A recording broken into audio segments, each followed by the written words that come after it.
Now then, Logopolis. Now then. A story that I have seen a gajillion times, but obviously never in this context. And this is highly significant for reasons that we don't need to dwell on now. We'll discuss it in a couple of videos' time, no doubt.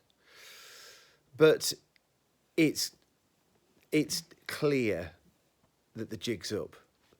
And I think the Doctor knows it. Does the Doctor know? I don't know, he just seemed a little bit confused.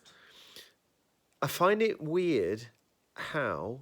I was reflecting when we were watching it, Lib, on how many times has Tom actually been on Earth in the last few seasons? Well, I don't count these things. You'd be much better off to tell me.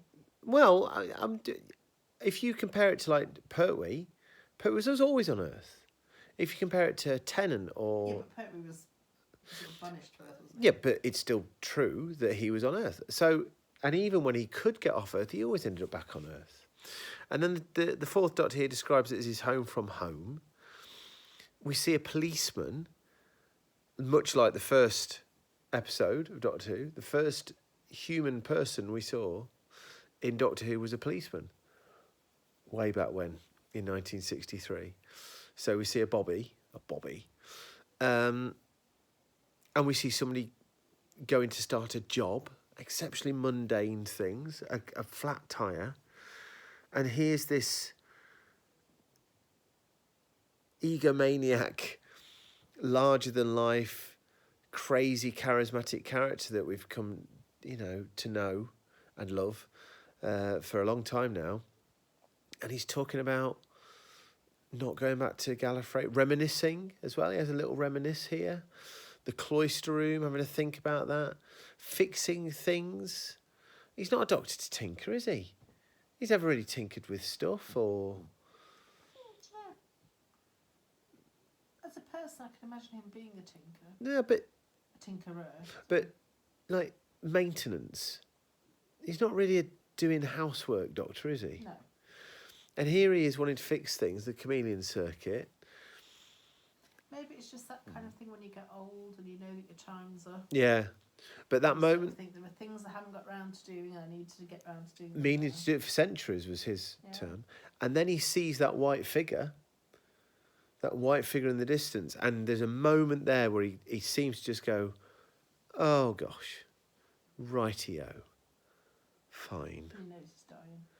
And he knows, doesn't he? And, of course, the Master's back, and that is haunting him now. Did Tom's Doctor need the Master all along? Not all along, that's not fair.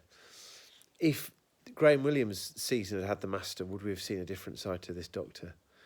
Those couple of seasons that things seem to be aimless. Throw the Master into the Key to Time season, what happens there? Anyway. So we've also met this...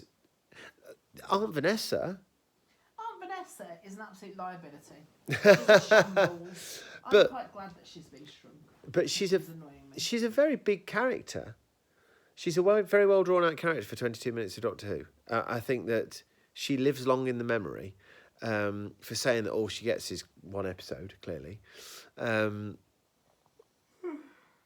the Doctor seems, again, slightly diminished within his own programme, as Sandifer says. Have we discussed this? Presumably we have. As Sandifer says, the accoutrements of Tom Baker's Doctor have all been stripped away, and this new Doctor Who has formed around him, and he's the only anachronistic thing there. Odd. It's a really good episode, though. Some of the images in that, the TARDIS within a TARDIS is absolutely brilliant. The moving through the TARDISes... Let's do Tegan in a minute. Moving through the TARDISes with the lights getting deeper and deeper and deeper. All that stuff, absolutely brilliant. The cloister bell. First time I've had the cloister bell, I think. Was it? Deadly Assassin. Did it not go for Romana? Can't remember. Oh, something happened, didn't it? So the cloister bell, that's a brilliant sound. No wonder that gets picked up again and again these days. And then, of course, we've got Tegan. So who's this new character, Tegan? Well, let's do it on face value. She seems bright and spunky and cheerful and a little bit sort of cocky, but in a go get 'em. Confident. Yeah, okay, it's a much more appropriate word. Yeah, Assertive. assertive.